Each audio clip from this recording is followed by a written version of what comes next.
Here's a quick video. So we've been building this tool over the last 2 or 3 weeks, I think.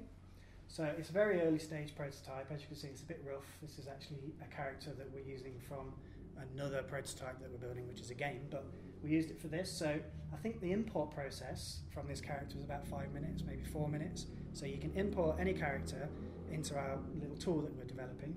And we've got full turntable, you can scale the character up. You've got camera controls of pan and zoom. It's got a big arse there, sorry about that. And the character, obviously in the virtual reality, can be as tall as King Kong. So you get that feeling of, if I'm animating King Kong, I want to see how big King Kong is. And it gives me that kind of crowd view. So, I mean, it doesn't apply to every model, but this is how we kind of replicated that non-user interface. We're using the Razer Hydra at the moment because it's kind of the most precise tool that we have. It's a 3D mouse, you've got virtual pointers, and what it does is it casts the ray onto the mesh. It will choose a vert and it will look at what bones are associated with that vert, choose the one with the biggest weight and go, well, I assume you want to move that bone, and then it will allow you to move that bone. But it all happens really fast, so it gives you the feeling of get the head, move it, exactly like a puppet, or like Armin would do it. So I think we've kind of coined this Geppetto, is the working title, but it's basically a digital puppet.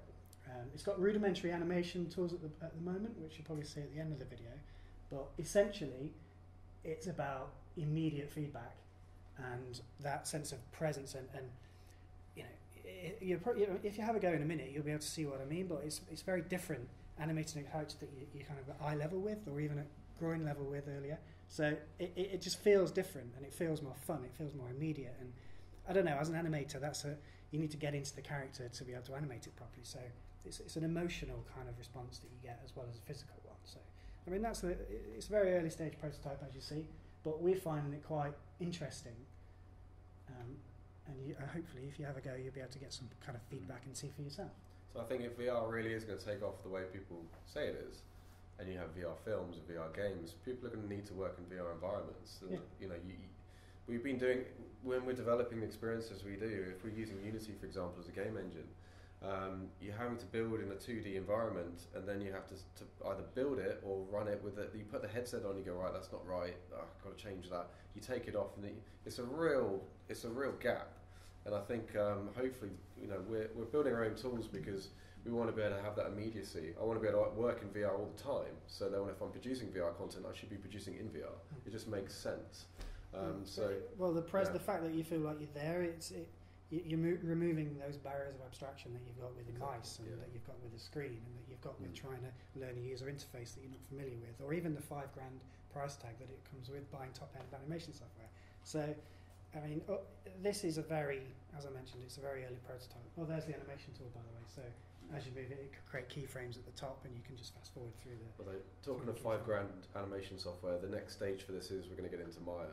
So as a plugin. As we're looking at to see, because we think that's probably where the best value is for something like this, is for 3D artists to just basically load a plugin in, stick the headset on, and away they go, working in the environments they're used to. So that's the next stage for this. That's what we're going to start looking at. As it matures, we're going to be working on this in between client projects, so it will mature. This is like 3 weeks worth of work, so it will get better. But we might find that with more testing and more use, that it's more useful for maybe a kind of a kids animation tool, maybe, because it's so easy. It's just exactly like stop motion or puppetry. So it could go either way. I guess we'll see. Yep. One of the joys of development is it might flip around and become something else. So have a go. An art simulator or something. I don't know. So all those demos are available over the table over there. So just give us a shout if you want to try any of them. Is that it? Yeah. I think so. Yeah. Thank you. We have a Gear VR as well, which we've not set up. So somebody asked me earlier about the Gear VR. So I'll set it up in a second. Give us a shout. We have a Gear VR. Yeah, and we can have a go. We're building content for that, but not really anything to show right now. But we've downloaded plenty of stuff for you to. But we might be doing the game jam if we've got time next month. So, anyways, thank you very much.